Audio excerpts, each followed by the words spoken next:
Day 47 of the Siege of Terra. The investiary level, 12 floors above the bedrock, is on fire. Rogal Dorn has been told 3 brothers are already dead. He has not slept in 81 hours. The bolter scar across his temple has not healed. He is walking the Western Foundation alone because there is one corridor on his maps that does not connect to any door he can locate, and the Imperial Fists do not leave corridors. The corridor ends at a wall. The wall opens for him because he is a Primarch, and the door was waiting for him. Behind the wall is a chamber lit by no source he can identify. Behind the chamber is a stasis tube. Behind the stasis tube is a man. The man is enormous. The man is asleep. The warp in the chamber is absent, not quiet, absent, the way no place under the palace has ever been absent. And then a voice behind him says, "You should not be here, Rogal, but you are, so I will tell you who he is." The voice is Malcador's. And it is the last time Dorn will remember any of this. Hold that image for a moment. The Praetorian of Terra, alone in a chamber that does not exist on any map he was given. A stasis tube he does not know was built. A brother he was never told he had. And the Sigillite, appearing without footsteps, in the only place under the Imperial Palace where the warp does not press in. This is the scene the audience pre-wrote in the comments under our last video on the 11th Primarch. The version where the Null Primarch was not destroyed and was not lost. He was simply put somewhere very specific, by someone very specific, for a very specific reason. And the audience pre-wrote what happens next in 3 lines. Dorn finds the vault. Malcador unlocks the memory of who the figure is. Dorn knows. Dorn asks for the memory to be erased. Malcador erases it. The most loyal Primarch became the only Primarch entrusted with seeing the brother who never was, and his loyalty meant he chose to forget. That is the scene this video reconstructs. And it reconstructs it not as fan fiction, but as the convergence point of every adjacent text the Imperium ever published. We are going to walk through 4 things: the published Siege of Terra timeline, and the documented windows where Rogal Dorn was off the line, the architecture of the chambers below the Imperial Palace. The chambers Master of Mankind establishes exist, the chambers the Custodes have never opened twice, the documented psychic capabilities of Malcador the Sigillite, pronounced Malcador, pronounced Sigillite, the second most powerful psyker the species has ever produced, and the only one Aaron Dembski Bowden gave the institutional authority to redact a memory inside the palace itself. And finally, the behavioral residue Dorn left behind, the silences, the apocryphal fragments, the missing day in the chapter records that the Imperial Fists are otherwise too obsessive to ever lose. Let us begin with the timeline. The Siege of Terra, as Black Library has published it across the 9 novels in the modern sequence, is not a single, uniform day count. It is a chronology that compresses and expands depending on which Primarch is on the page.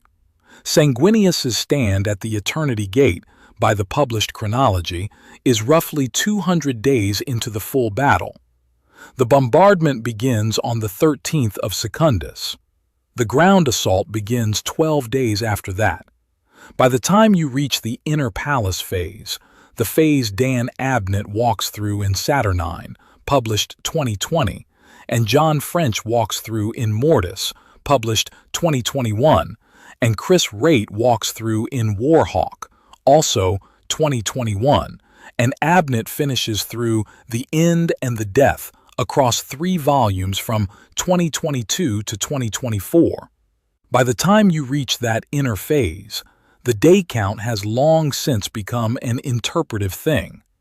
Abnett tells you in The End and the Death that time and space are breaking down.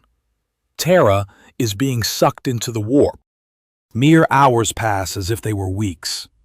The siege chronology, as a precise day-by-day record, becomes impossible from inside the event. But for the period we are concerned with, the window between Saturnine and the main Mortis assault, the documented gaps in Rogal Dorn's continuous presence record are clear enough. The published novels show him at command for the overwhelming majority of the campaign. They also show him moving between sectors. They show him personally inspecting wall positions. They show him conducting one-on-one strategic meetings with Sanguinius and with the Khan. Chris Raitt gives us the Dorn to Khan exchange in Warhawk, the line that closes the conversation. Dorn says, "This is the end. All that could have been done has been done." That is the voice of a Primarch who is moving through the palace on his own time, between catastrophes.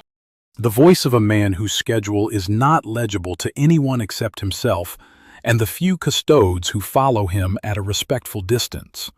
The voice of a Primarch who has been awake long enough that the line between strategic decision and personal pilgrimage has dissolved. The published novels show him at the Bab Bastion Command Center. They show him at the wall sectors. They show him at the Saturnine Gate, the position from which Abnett's fourth book takes its title. They show him in the closing teleport strike on the Vengeful Spirit, alongside the Emperor and Sanguinius in The End and the Death. What they do not show, in any of the 9 novels, is what he does in the gaps between those documented locations. The hours when he is moving between command and wall, between bastion and gate, between assault and assault. Those hours are the negative space of the published record. They are where this reconstruction sits. There are at least 3 windows in the published sequence where his specific actions are not on the page. The first falls early in the Inner Palace phase. The second falls during the days when the Eternity Wall spaceport is being lost. The third, the longest, the strongest single candidate for the scene we are about to reconstruct, though we acknowledge it is not the only possible window, falls between the conclusion of Saturnine's main action and the opening of Mortis's main assault.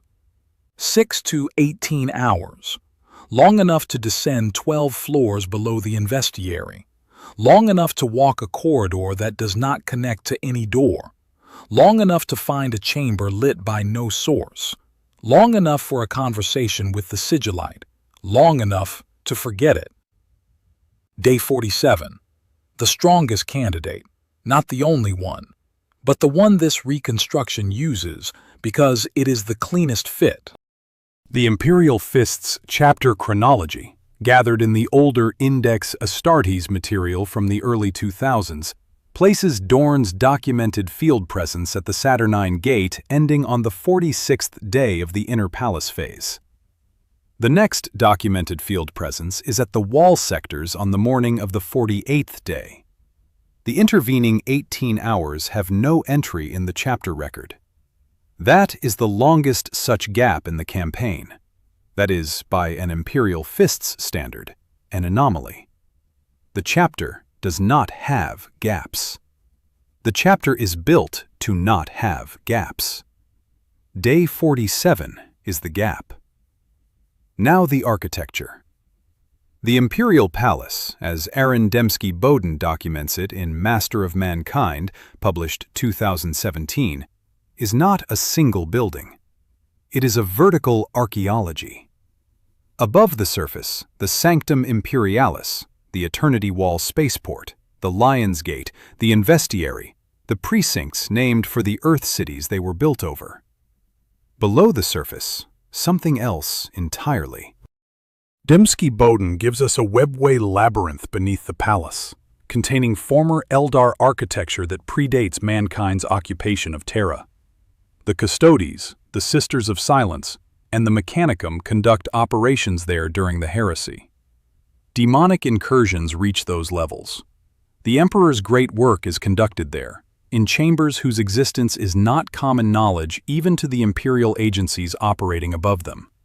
The Vaults of Terra trilogy, Chris Raitt, 2017 through 2020, extends this picture forward by 10,000 years. In Raitt's M41, the Inquisitor Erasmus Crowell pursues a conspiracy that reaches the highest levels of authority on Terra, and the conspiracy is structured around the architecture of the sub-palace. The Carrion Throne, published in 2017, The Hollow Mountain in 2019, The Dark City in 2020. 3 volumes of an inquisitor walking through the architecture his own institution has forgotten how to map. The chambers no one has re-entered. The records that were not so much destroyed as forgotten. If, by M41, the Inquisition itself does not know the full topography of the palace it serves, and that is Raitt's premise, the structural premise of the entire trilogy, then by the M31 of the Siege, a chamber sealed by Malcador and the Emperor jointly could plausibly be invisible to every other agency on Terra, including Dorn's own engineers, including the custodes who patrolled the floor above it, including the Adeptus Mechanicus tech priests who installed every door in the upper palace and signed their own seal on every blueprint. We are not going to call this chamber Sub-Vault 17. The specific number is not in the canonical record. We are going to call it what the canonical record supports, one of the redacted sub-vaults that Malcador used personally. There are several of them. Master of Mankind establishes them as a category. Vaults of Terra confirms they remain sealed and forgotten for millennia after. The one we are concerned with is beneath the western foundation of the Investiary, which puts it directly below the chamber of the 20 plinks, including the 2nd and the 11th, the empty ones. And the chamber's construction does, on the canonical evidence, predate the palace itself. The Eldar were there first. The Emperor built over them. Malcador knew which chambers below the surface were structurally older than anything above. Picture the descent. 12 floors, not stairs. Dorn does not take stairs in the Imperial Palace. The Imperial Palace has freight elevators rated for Primarch mass and Imperial Fisk construction servitors.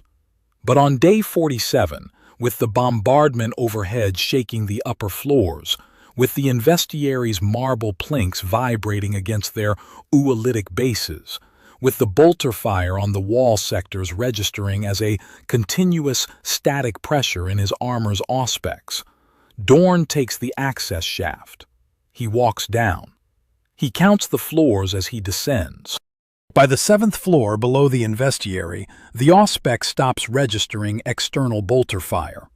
By the 9th floor, the auspex stops registering the warp pressure that has been the background of every breath every Imperial soldier on Terra has drawn for 47 days. By the 12th floor, the auspex stops registering anything at all. The chamber he walks into is not connected to the warp. The chamber he walks into is not connected to the network of life that the rest of the palace is one body of. The chamber he walks into is, for the brief duration of his presence in it, the only place on Terra where the heresy is not happening. That is the property Master of Mankind gives those chambers. The Emperor's great work, conducted in psychic isolation from the warp. The infrastructure of the species' survival project. The chambers Malcador used personally because Malcador was the only being besides the Emperor who could survive an extended stay in them without going mad from the absence. The brief's hook gives you the sensory note exactly. The warp in the chamber is absent. Not quiet. Absent. The way no place under the palace has ever been absent. Inside the chamber, the stasis tube. The 11th Primarch was not destroyed. That is the canonical reading, and it is the reading the Black Library has been quietly reinforcing for 16 years. In The First Heretic, Aaron Dembski Bowden, 2010. 5 word-bearer captains are shown a vision by a demon. They pass through the Emperor's gene vault as insubstantial phantoms, ghosts of a future not yet happened at the very moment the Primarchs were born. They move through 20 pods. At 19 of them, they do not pause. At the 11th, the captain named Argel Tal stops and looks through the glass. Canon records his observation. The 11th Primarch was still innocent, still pure. His companion, Zaphen, notes that killing the being inside right then would unwrite a shameful future. Not an evil future, a shameful one. That is a viable Primarch. That is a being who existed past gestation, who was successfully decanted, who had a face and a body and a future that could be classified. Traitor Primarchs get evil futures. This one got shame. Shame implies survival. Shame implies a choice was made about him, by someone, that the people making the choice did not want remembered. And we know from canon that stasis preservation of a Primarch-scale body is operational by M31. Roboute Guilliman was interred in a stasis field at his near death in 121 M31 at the Battle of Thessaly. The stasis field held him intact for 10,000 years until he was revived in 999 M41. That is the proof of concept. The Imperium of M31 had the technology to preserve a Primarch in stasis indefinitely. Whatever was in the chamber under the Investiary on day 47 of the siege was technologically possible. The only question is, who put him there, and when, and why? The brief's answer to all 3 questions has one name: Malcador. Pronounced Malcador. Pronounced Sigillite. The second most powerful psyker the human species has produced, with only the Emperor decisively above him. The Regent of Terra, the first Grand Master of Assassins, the founder of the institutional bodies that became the Adeptus Administratum, the Officio Assassinorum, and the precursor to both the Imperial Inquisition and the Grey Knights.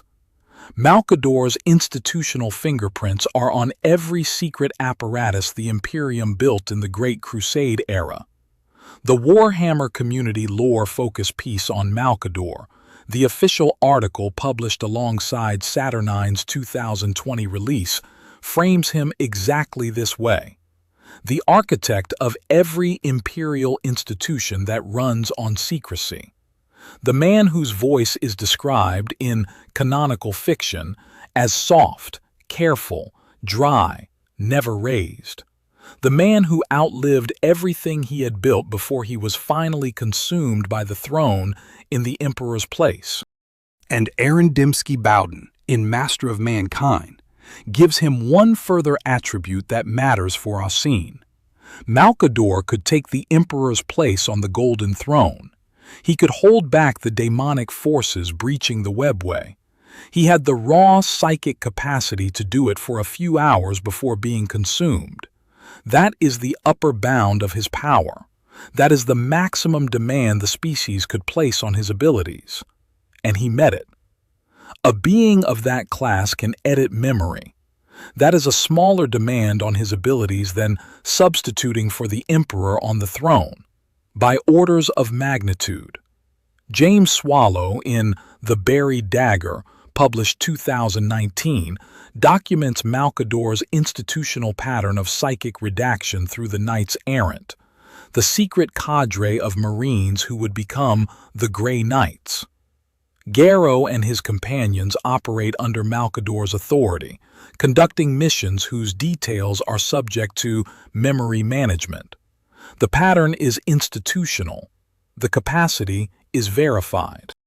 Memory management of Imperial agents, of Marines, of mortals, of anyone Malcador needed to insert into a secret operation and then extract from it without the secret traveling with them, was a standard tool of his trade.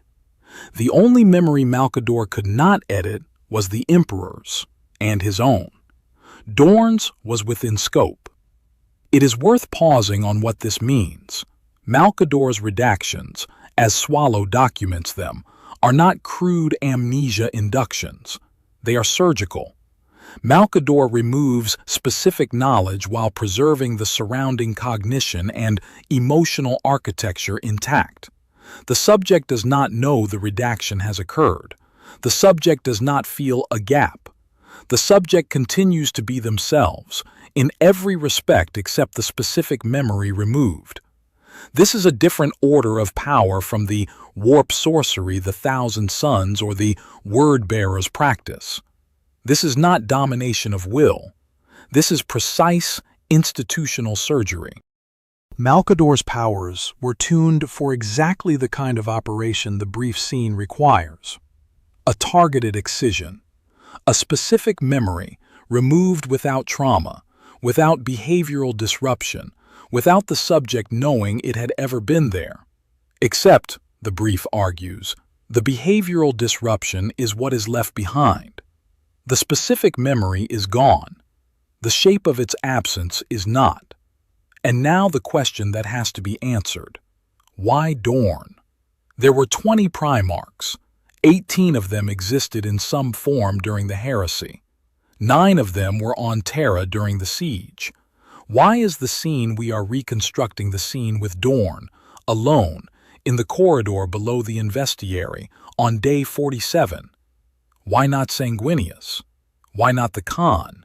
Why not Russ? Run the test profile. The Emperor and Malkador needed a Primarch who could find the vault by accident in a chaotic moment, which is Dorn's specific instinct. He is the one who walks the maps for inconsistencies. He is the one who notices when a corridor does not connect.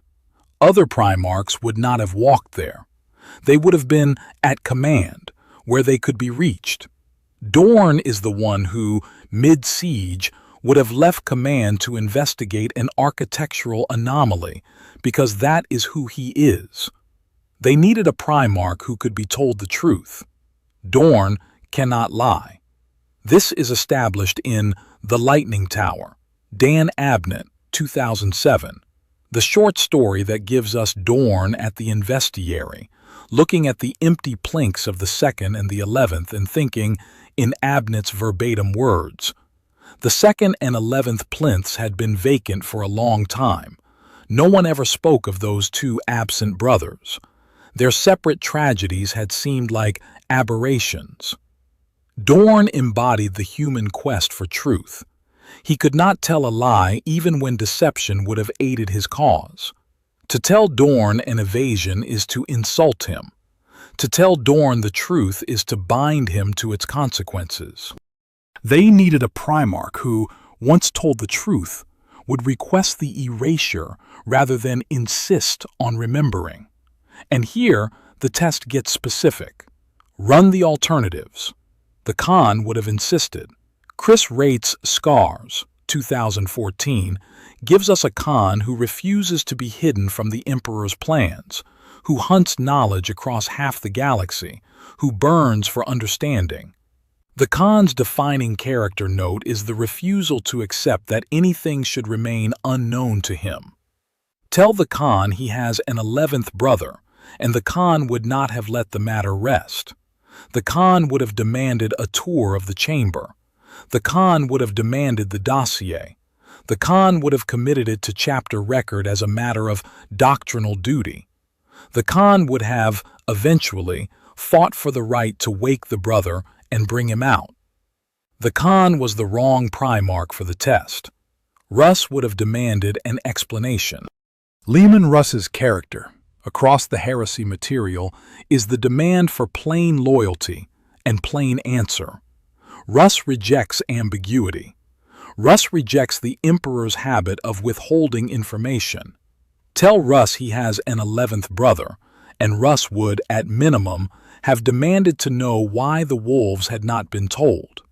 At maximum, Russ would have read the concealment as an insult and broken the Sigillite's nose for it. Russ was the wrong Primarch for the test. Sanguinius was already dying.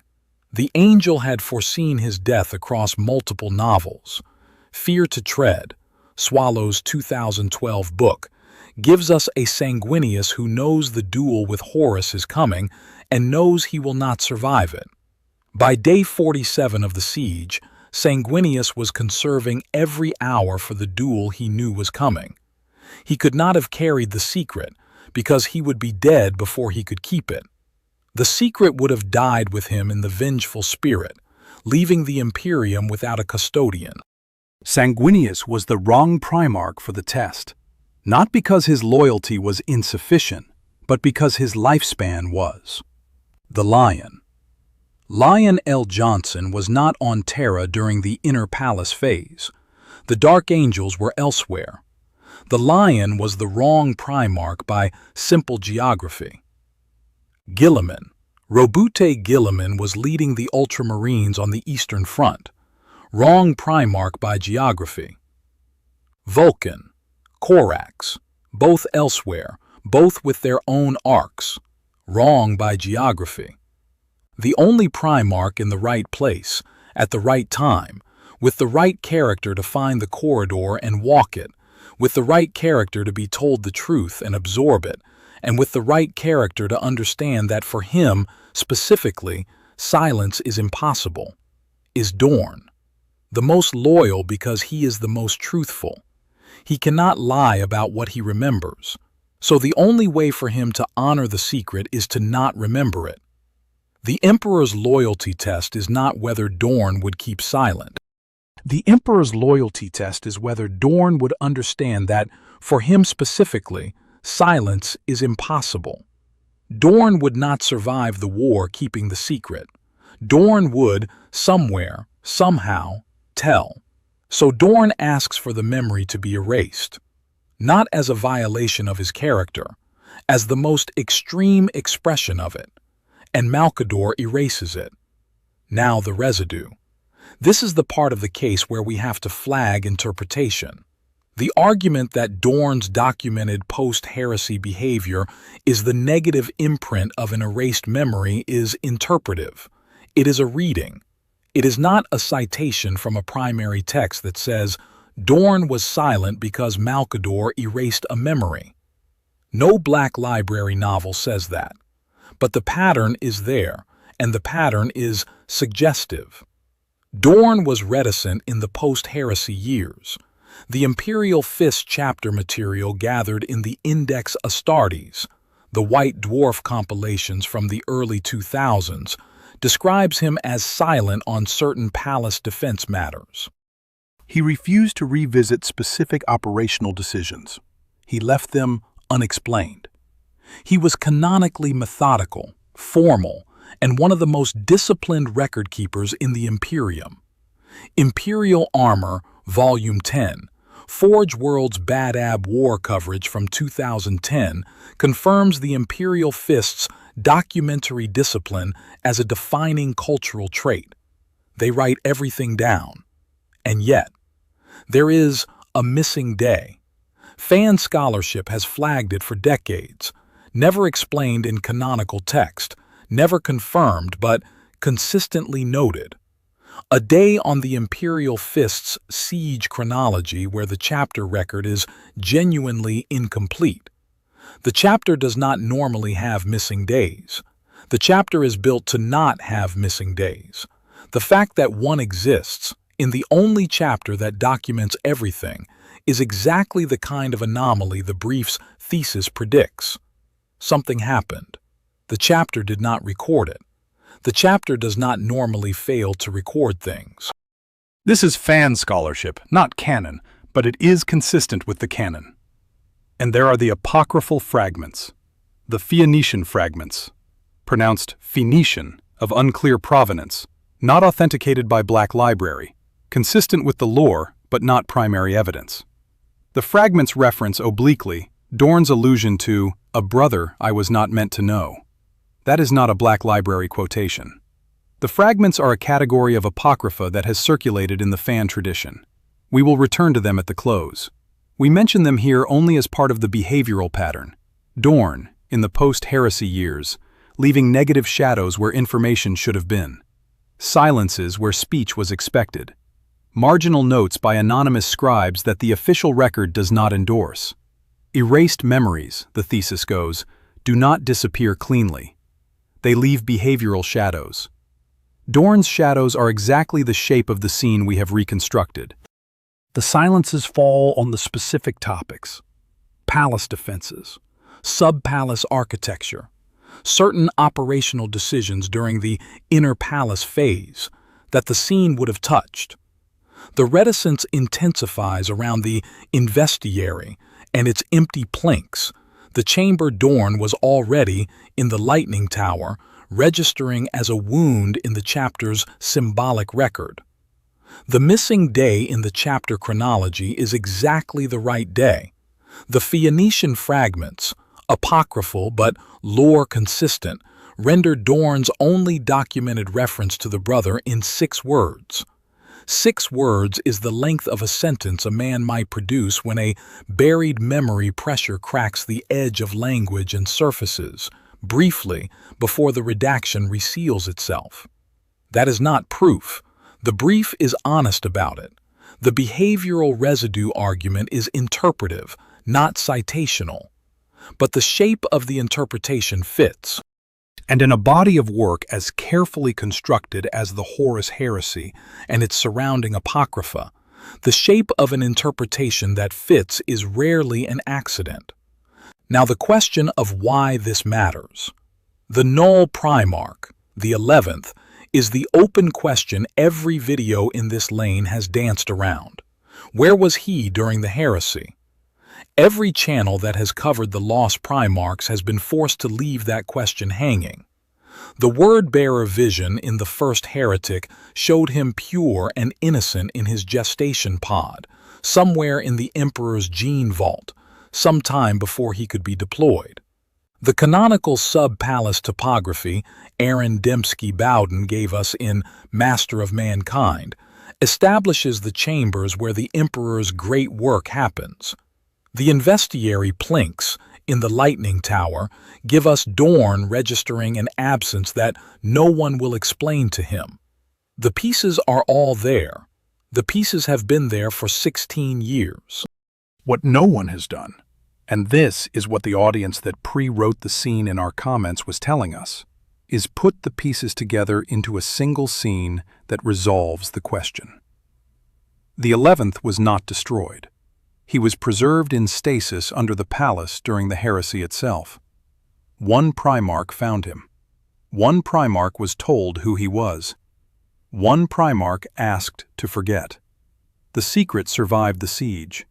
The secret survived the post-heresy reconstruction. The secret survived 10,000 years of an imperium that did not know the question to ask.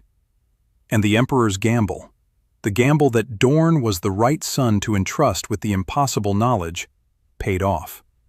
The most loyal Primarch carried the most loyal secret in the only way he was capable of carrying it. He did not remember it.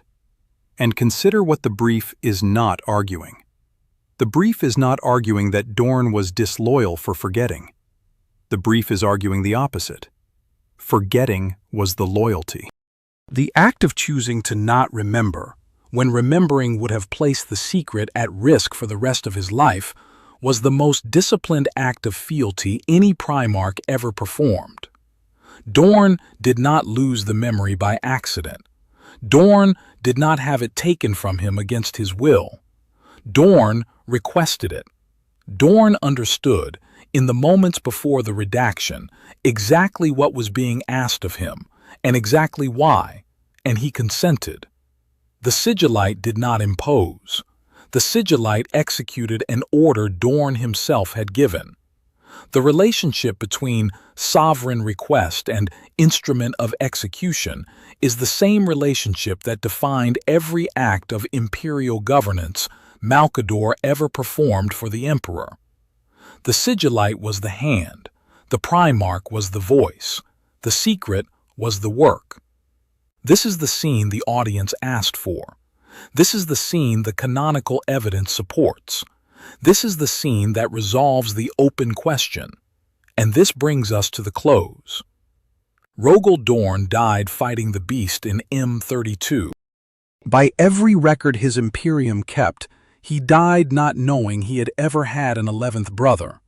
By every record his Imperium kept, he had not. But in the Phoenician fragments, in a marginal note added by an Imperial Fists chapter scribe whose name is not in the canon, the Praetorian of Terra is quoted, one time, in a private moment with the lion before the second founding war that killed him. The quote is 6 words long. The fragment renders it as, "I do not know his name." The scribe annotated the line, in his own hand. The Praetorian wept when he said it. The fragment is anonymous. The fragment is not authenticated. The fragment is filed under Apocrypha, and the Imperial Fists have never released the original. For in the grim darkness of the far future there is only war, and in the grim depths beneath the Imperial Palace there is only one chamber Rogel Dorn ever walked into and walked out of without remembering. He kept his loyalty, he kept his oath, he kept his brother's secret. And he kept it the only way a man who could not lie could keep it.